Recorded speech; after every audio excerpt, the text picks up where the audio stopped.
What do these people have in common?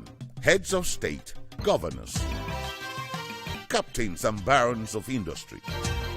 They are nation builders, committed to evolving a better Nigeria. Towards a Greater Nigeria with Omotayo Omotosho MFR is the TV program that brings them all together. Don't miss it on NTA Network and NTA International. Towards a Greater Nigeria, incisive and enlightened. Don't miss it.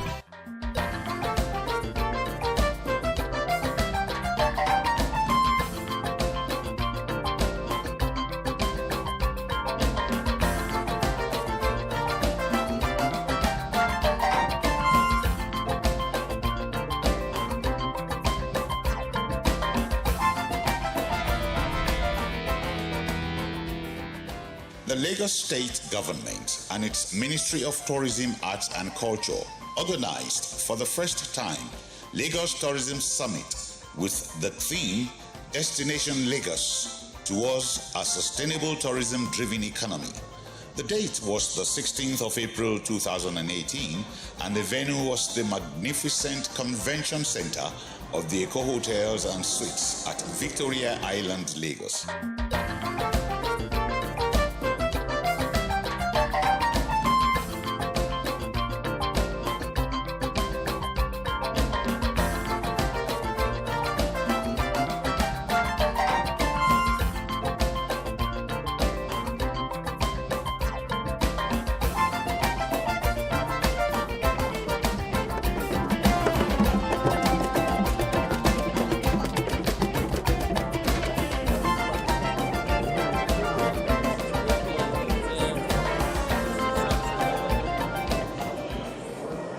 At the summit, the welcome address was delivered by Mr. Steve Ayorinde, Commissioner for Tourism, Arts and Culture. Today's summit, in part, is to take stock of a project that has identified matters of tourism, hospitality, entertainment and the arts, plus sport to achieve excellence.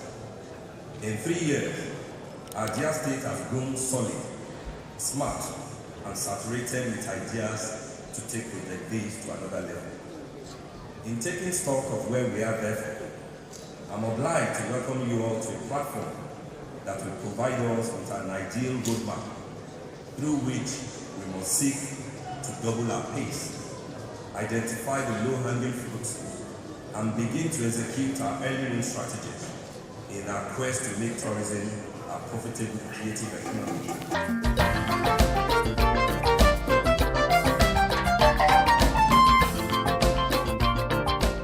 His Excellency Mr. Akinwumi Ambode, Executive Governor of Lagos State, in his special message said, "Today, this tourism summit further demonstrates our commitment to find alternative platforms that can enrich our state and also propel us to be continually prosperous."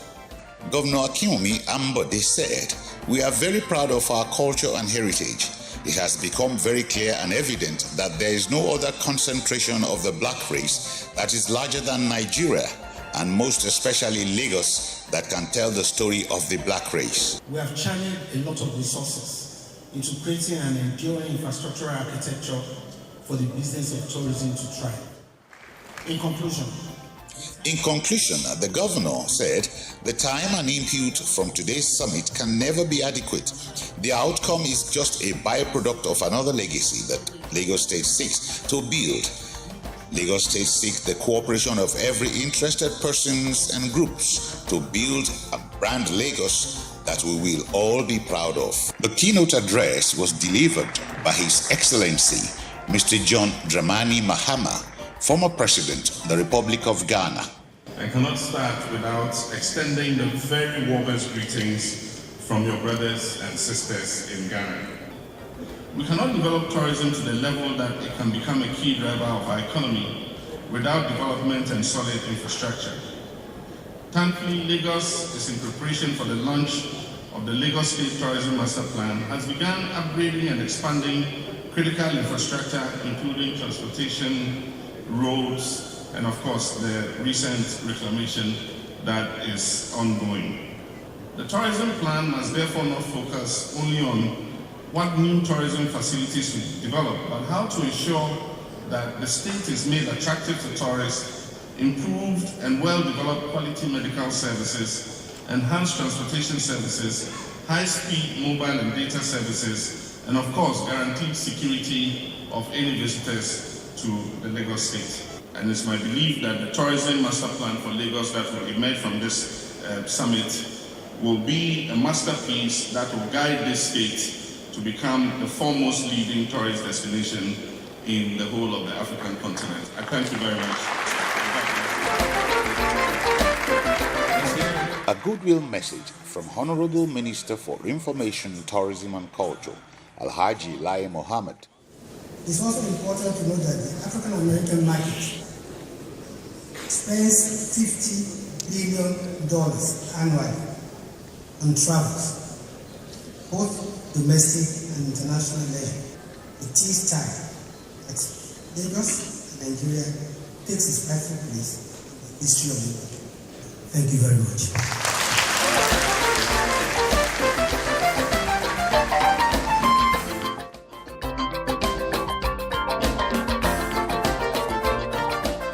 The first paper, the lead paper presenter was Professor Ibukunoluwa Ayodele, Professor Wildlife and Ecotourism Management, Faculty of Agriculture, University of Ibadan. The paper was titled Towards a Sustainable Tourism-Driven Economy, Destination Lagos. The moderator was Mrs. Abiola Alabi, and the panelists were Prince Yemisi Shilon, Mr. Desmond Majekodumi, Mr. Koye Edu, Mrs. Omotayo Omotosho, MFR, Mr. Philip Hughes. I am going to now come to you, Mr. Majekodumi. Thank you very much. That's a very good question. Some time back, I went to a beach called Brighton Beach in the UK. And when I was there, I was wondering, why are they calling this place a beach? There was no sand, only pebbles and stones. There was no coconut tree. And they're still calling it beach. In Lagos, we have almost 200 kilometers of coastal beach with sand and coconut trees. We are blessed. We are blessed. We don't have to go to Dubai for beach. Beach day here, yafo.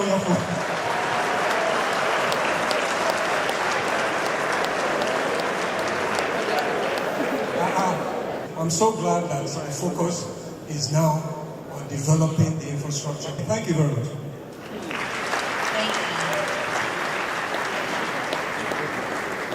Thank you. I'm going to shift gears a little bit and talk about some of the opportunities that the minister pointed out. Let me quickly commend the governor we have today here in Lagos State. That tourism is being discussed like this today is a dream come true. Let's give the governor a round of applause.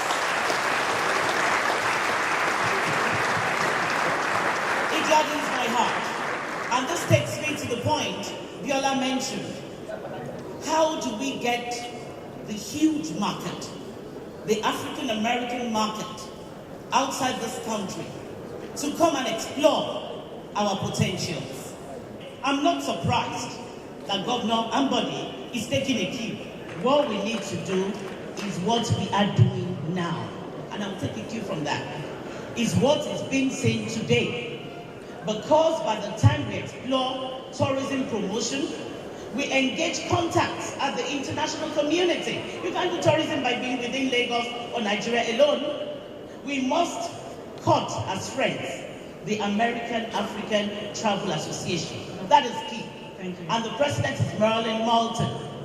Marilyn Moulton is ready to come back to Nigeria to partner with us in Lagos State. When Lagos State takes this cue, other states will follow. Fantastic. Thank you. I want the entrepreneur at the table to contribute to this conversation. The first thing we should have is www.visitlagos.com. And anything you want, you find there. Easy way, you can do that. As we leave here, you can engage that immediately. So all these people you're talking about, there will be different pages on www.visitlagos.com. Diaspora, because Nigerians in diaspora are huge as well. They want to come home, they're growing. then they're heritage Nigerians. So just have one-stop shop. They go to www.visitlagos.com and everything they need to know in terms of your targeted market, they can get that information. So for me, I think we need to optimize what we have. It's very important, looking at it as a businessman. Even in terms of investment, there's very little you can do to make people invest. People make the decision to invest, right? So again, they come and see what you have today, not what you're promising to have. And honestly, I think there's enough in Lagos for people to invest. We have the population. Ironically, Lagos is considered as one of the safest cities in the world. People don't realize that. It's considered one of the safest cities in the world. So we're seen as a safe city. So we have enough population and safe city. If you think about Rio is not safe. People go to Rio. So I think we have enough. My only concern is optimize. Then my second leg will be improve. And then my third leg will be game changers. Great treasures that you have. And I know you have great resources for oil and so forth, but your cultural resources are greater. And I really feel that you have a fantastic opportunity that the governor already is investing in to develop, first of all, the J.K. Randall Center for Yoruba Culture and History, and also the Lagos State Museum, which will have your national collections. And I really feel that this is a fantastic moment in Lagos. It's a great opportunity to show your really vibrant cultural contemporary art scene, which is really, growing and thriving at an amazing. By introducing this law on ensuring that the history of Yoruba and the culture of Yoruba is made a subject in schools. I think to further that, I think we should make it compulsory, like the University of Lagos does, for graduates of any course in the university, that is any university sponsored by Lagos State government, to do Yoruba culture and history as a compulsory subject they must pass before they graduate. Thank you. Thank you everyone for your cooperation, your contribution. I want to say thank you to Lagos State. The second paper presenter was Professor Pat Utomi, Professor of Political Economy, Chairman, Lagos Business School, and his paper was titled Financing Tourism in Lagos. We need to think of tourism in terms of the value chain and educating people into opportunities that exist in the value chain. Lagos is attractive for many reasons. The myth and the mystery of a city, a state like Lagos, most of which has been captured in the earlier presentations. The rich history, the beautiful beaches, the great draw as a convention capital, which I don't think we capitalize enough on. Nowhere else in this country has a kind of concentration of hotels and growing as Lagos. And there are many groups of people around the world that are looking for convention destinations. And I think that we must make big play of making Lagos a conventional capital of the continent. And when people come in their hundreds of thousands for these conventions, we channel them to many other things that Lagos has to offer.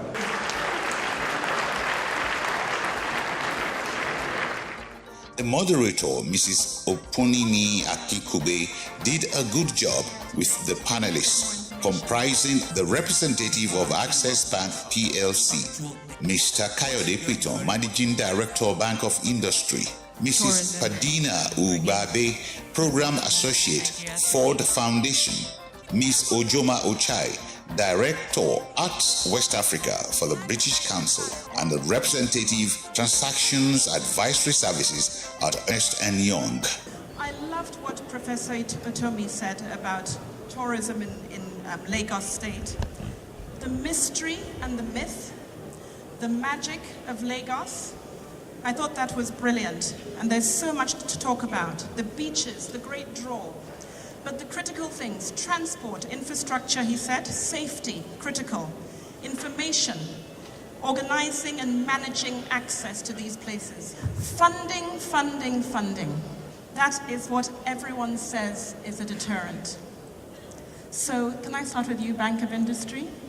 How are we going to get around it? When you talk about tourism, the type of funding that you require is long-term funding.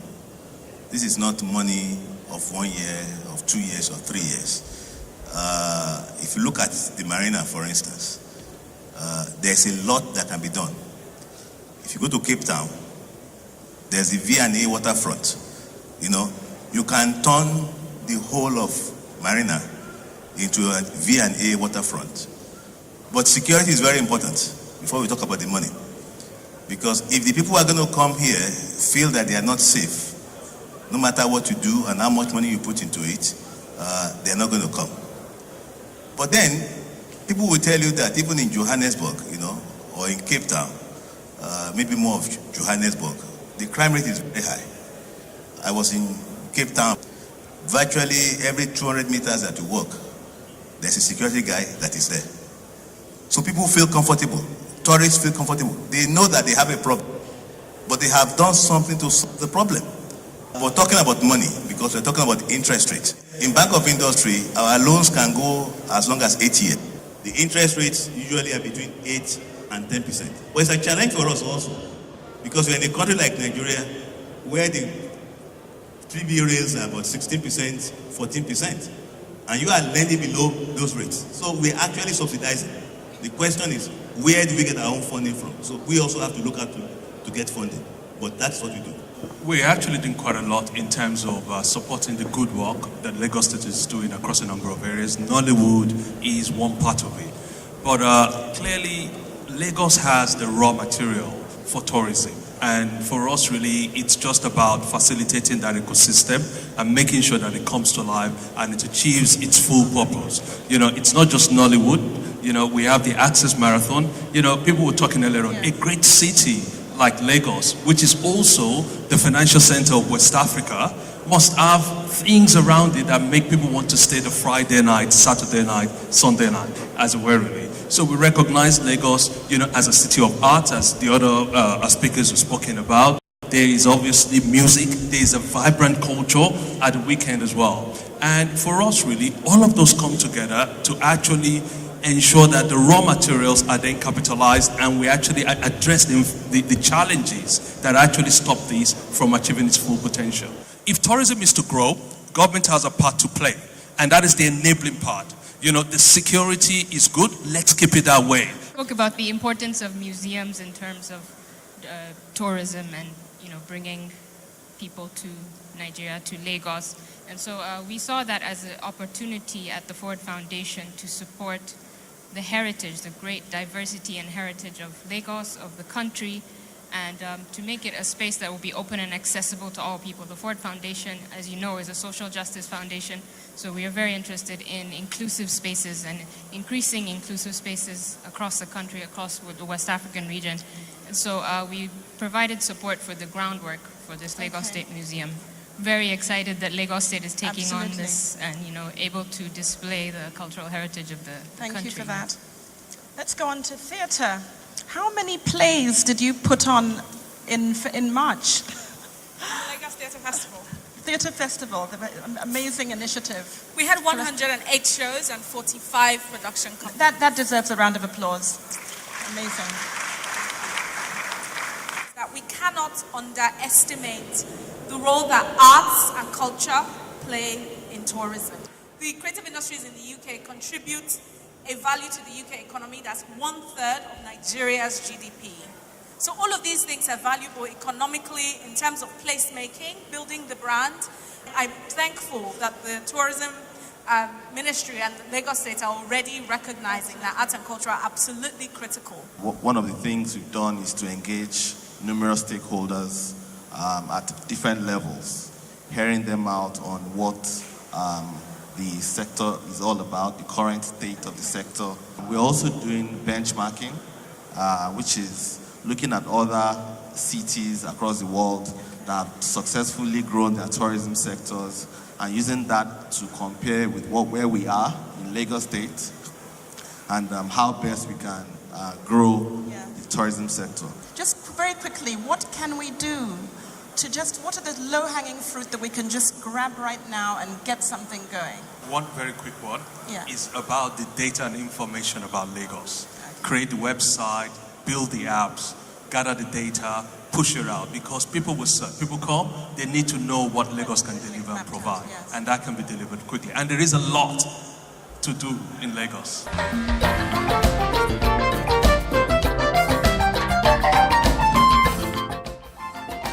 The third paper, titled Exploring the Lagos Tourism Ecosystem for Economic and Social Benefits, was presented by Mr. James McGregor, a renowned ecotourism and sustainable tourism planner. The moderator, Mrs. Nneka Isaac Moses of Goge Africa, did well in company of panelists Honorable Desmond Elliott of Lagos State House of Assembly, Otumba Wanle Akimpoboye of Lakampine Tropicana Holiday Resort, Mrs. Tanaz Bahnam, Prince Dagbo Adelegan of Lekki Sun Splash Frame, and Mrs. Elaine Okeke Martin. What is your assessment of the current tourism ecosystem in Lagos? Tourism's never been taken seriously here. And if the people don't take it seriously, if the government doesn't take it seriously, then who's going to take it seriously? You heard what she just said, how people perceive us. You see that a lot of investment is already being put on infrastructure, because you can't really promote tourism without infrastructure. And beyond infrastructure, you will see that this government has done a lot in bringing a lot of awareness to the tourism potentials of Lagos. We need to have a separation of government effort and then bring in the private hands to carry on the vision of the state as far as tourism is concerned.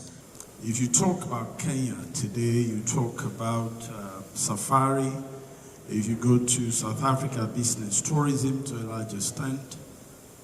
If you move to Egypt, the pyramid heritage. I think the only thing that Lagos can do is to weave our tourism around culture. Look at security. I think they're doing a good job because Lagos is a safe city. But yes, definitely. I just think that we need to get our offices' mindsets different. We need to change that so that they're more approachable.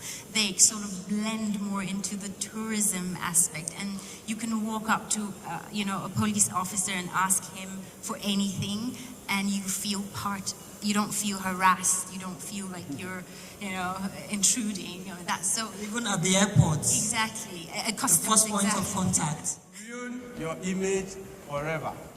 The fourth and final paper was presented by Ambassador Ikechi Uko, travel business consultant and organizer, Akwaba African Travels and Tours. His paper titled MICE, M-I-C-E, MICE in Lagos. The session was moderated by Lola Shunein, and she had in her panel Mo Abudu, Chairman, CEO of Ebony Life TV, Paul Onwambe, MD, CEO Landmark Group, Mrs. Lanre da Silva, leading fashion designer and CEO CDA Culture, and Mr. Sam Onyemelukwe. The only thing that I can say that we really need to do more of is marketing of our events. It's how do we go to market with these things? I think the biggest thing really is beautification. We need to make Lagos beautiful. I think when tourists come to a country, the first thing to feel safe is to feel things are beautiful and are well taken care of and are clean. And if we can't do that, then we're not really going to get international tourists in. Because at the end of the day, we're looking at income generation, we're looking at foreign exchange. So for all those things to actually do very well in Nigeria and Africa to the rest of the world, we need to manufacture here at home. So by the time we put manufacturing really in a good place in terms of textiles, then we import less and then we export more, income generation, job creation, and all of those things will really help Lagos State. The experience for tourists coming in. I just came into the airport last night, and at the customs area, these guys have their shirts hung up where they're changing. Those things obviously are clear to the roads, to the infrastructure, but down to the actual, down to the actual proliferation of events across the space. I think that's a critical element as well. In Nigeria, generally in tourism, you have two sectors of tourism. You have the leisure tourist and the business tourist. Yeah. Okay. Usually when we talk about tourism here, we focus more on the leisure side of things. However, the biggest opportunity is the business tourism. And Ikechi said that the business tourist is forced to come here. Okay, for me, a business tourist is somebody who's coming here to visit Total. The first Lagos Tourism Summit truly lived to expectations. Stakeholders, major players in tourism, and all those who were present were thoroughly educated, entertained, and informed. Many had positive comments and commendations for the state government in planning and organizing a successful summit.